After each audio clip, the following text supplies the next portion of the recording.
Thank you for taking the time to watch this. I appreciate that you have a bunch of different options. This is a great way to not only learn the material, but learn it to the point of making it habit. Let me know if there are any other topics or issues within relationships or dating that you'd like me to talk about. Please put that in the comment section. Once you know the theory, it's not rocket science. Let's practice, rehearse, get in some reps, and master the information. Make it our own. Before we proceed, did you know that you can make this even more effective with a quick mindset shift and a couple tweaks? The 4 levels of practice determine your trajectory. Do you want to be comfortable, or do you want to improve your skills? Master them. Reach excellence. Most people do what they call naive practice. The intention is to improve, but then they get distracted. They might take a couple lessons, but once they've reached their comfort zone, they stop improving. The next level is purposeful practice. A specific goal is set, they're motivated, so there's concerted effort, and they solicit feedback. They focus, they're able to get out of their comfort zone. In the proto-deliberate level, meaning before deliberate, they find an expert that does the skill significantly better than the rest. Model their behavior. Develop a training routine that approximates that. Keep adjusting every step of the way.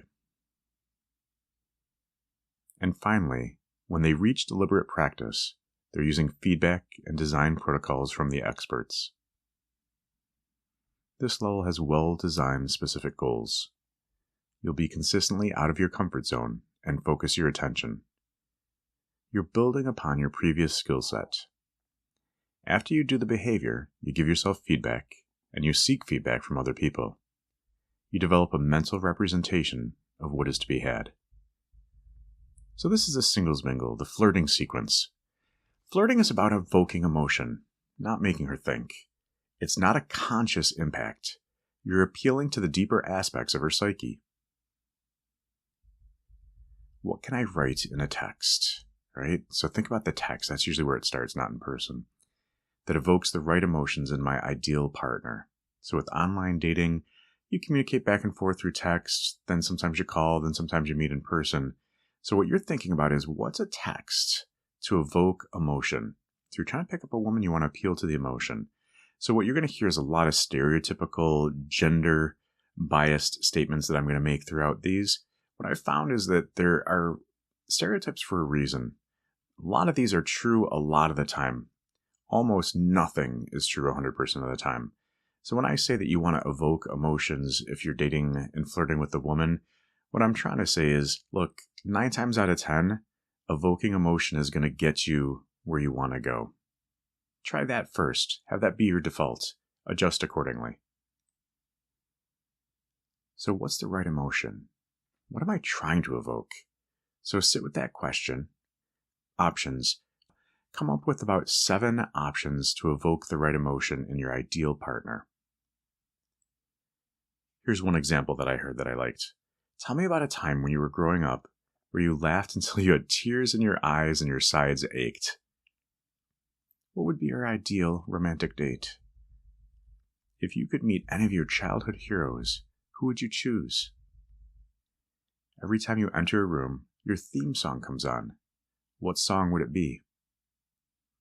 Can you see what we're doing here? Do you see the pattern? You're asking them to remember happy memories, fond memories, scour their brain, and they're delegating to their unconscious mind, hey, sort through every happy memory and find this particular one. Since the unconscious mind is faster than the conscious mind, it does so rather quickly, as long as you stay out of the way.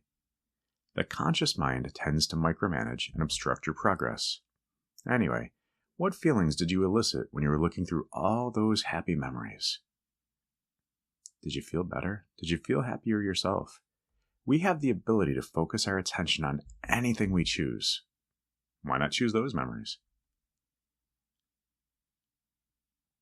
Additionally, a couple examples that we're asking the brain to go to the future and use imagination to create a happy, romantic, or silly situation. Both strategies evoke emotion. Did you notice that? Why not use those first? Go ahead, you can come up with a few more to get your own brain going. If you are willing to challenge yourself and become more self-disciplined, you can do this at work, with your children, grown or not. Tell me something inspirational or joyful that caught your attention today. Practice that at work. Practice that with your kids, grown kids, friends, family, pets. You're asking the brain to spend some time combing through joyful and inspirational content. That simply feels good. Why does that matter? Think about what you're doing. Think it all the way through. A lot of people just wing it, and I'm big on strategy, big on thinking things through before I speak, before I do things. Think it through. When I send a text or email and she feels good every time that she gets a text or an email, imagine how she feels the next time that my name pops up on her phone. If I feel good after these texts or emails, imagine how I feel the next time your name pops up on my phone. I'm reinforcing the feelings that she associates. She associates gratitude with me, encouragement, appreciation. When she sees my name, she thinks about inspiration. She feels the compliment, the reassurance, building each other up. She looks forward to my good morning text. I had one person say, sometimes that's the only positive thing that I have heard or read so far. I can count on you to help me remember that there's good in the world. Okay, I guess I'm going to keep doing that one. I'm known on Facebook as the meme guy. That's who I am with my friends. When I go a day or two without posting a funny or thought-provoking meme, people message me to check on me. Now, to be fair, I post multiple memes multiple times per day, so if I go a day or two without posting anything, there's something wrong. What they tell me is that they miss the feel-good, the dopamine hit, the reassurance that there's good in the world, that we can get through the challenging times. When I see that you posted a meme, I start to feel better before I even read it. That's the association. That's the Pavlovian response we're looking for. I spend about an hour or so every day cultivating my meme museum. It sounds like work the way I just framed it there. But let's be honest. For at least an hour every day, I bathe my brain in feel-good chemicals. I look at a multitude of inspirational memes, humorous ones. By the end of this, my mood is always positive. I cultivate my mood. That's a great hack. I cultivate my mood. I know that I'm in charge of my mood. I take responsibility for my mood. I make sure that I put myself and create in myself a positive mood. So my mood is always positive by the end of this. And I do have about 19,325 memes, more or less, saved on my phone.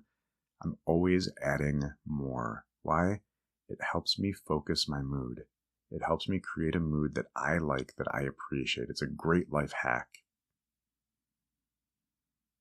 What can you do to train your brain to focus on the feelings that you like? What can you do to have her associate your name, your voice, with a positive feeling state? Do it over and over and over. Make it a habit. Do it till it's automatic for yourself, and make sure that she's associating you with something positive. Flirting is about expressing interest in someone. Do you think that she will value you and be interested in you if you help her feel good about life? Laugh. Feel positive about herself and inspire her regularly. Yeah, that's going to be valuable to her. Life can be hard. You can be a refuge, a sanctuary, a source of strength and encouragement. Hard to put a price on that, but that's valuable. That, my friend, is someone who is demonstrating high value. Imagine if we were all better at dating. What impact could that have? If we tried to not hurt one another, and we played by similar rules so everyone understood what was happening, and we eliminated some of the guesswork and mind reading. Thanks for listening, and please hit like and subscribe. It helps me spread the message of good, respectful dating that changes the culture of dating. And if you want more resources, I have a lot of free stuff on my website, voicecounseling.com.